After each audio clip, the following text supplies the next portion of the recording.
Hi friends, good morning. Today స్పెషల్లో ఏం వండుతున్నానంటే కంద పులుసు చేస్తున్నా. కార్తీక మాసంలో వండుకుంటారు కదా, కానీ కంద బచ్చలే వండుకుంటే మంచిది. కానీ బచ్చల కూర నేను వాడలేదు ఇవాళ.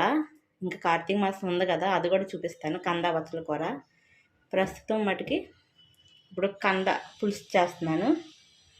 కావాల్సినవి ఈ కంద ముక్కలు ఇలా కోసుకున్నాను అనమాట. ఇవేమో బియ్యం కడిగిన వాటర్ ఉంటాయి కదా, కంద దురద వస్తుంది కదా, అందుకోసమని ఈ బియ్యం కడిగిన నీళ్ళు కంద ముక్కల్లో పోసుకోవాలి. కొద్దిసేపు ఒక 5 minutes ఇలా ఉంచుకుంటే మనం వండుకున్నాక దురద లాంటివి ఉంటే కనుక పోతుంది అనమాట. ఈ బియ్యం కడిగిన నీళ్ళు అనమాట. ఇవి ఆనియన్, పచ్చిమిర్చి, చింతపండు తవలిగిచ్చుకొని బండి పెట్టుకున్నాం. కుక్కర్ పెట్టాను అనమాట. పులుసుకు సరిపడా ఆయిల్,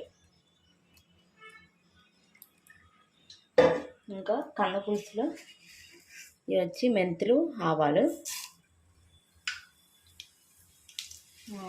ఇంకా 2 ఎండుమిర్చి, కొంచెం కరివేపాకు,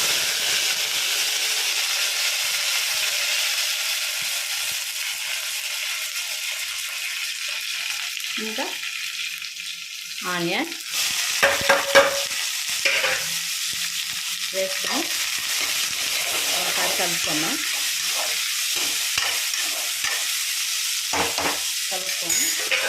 మూత పెట్టుకొని 5 minutes మగ్గనిద్దాం. ఆనియన్ మగ్గింది చూద్దాం. ఆనియన్ అయితే మగ్గుతుంది కదా,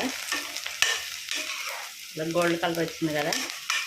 ఇప్పుడైతే ఈ బియ్యం కడిగిన వాటర్ ఉన్నాయి కదా, దీంట్లో వేసుకున్నాం కదా కంద ముక్కలు, ఇవి అయితే ఉల్లిపల్లి వేసేద్దాం.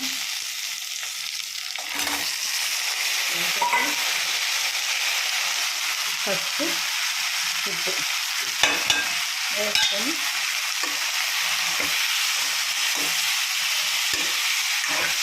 ఒకసారి కలిపేసుకొని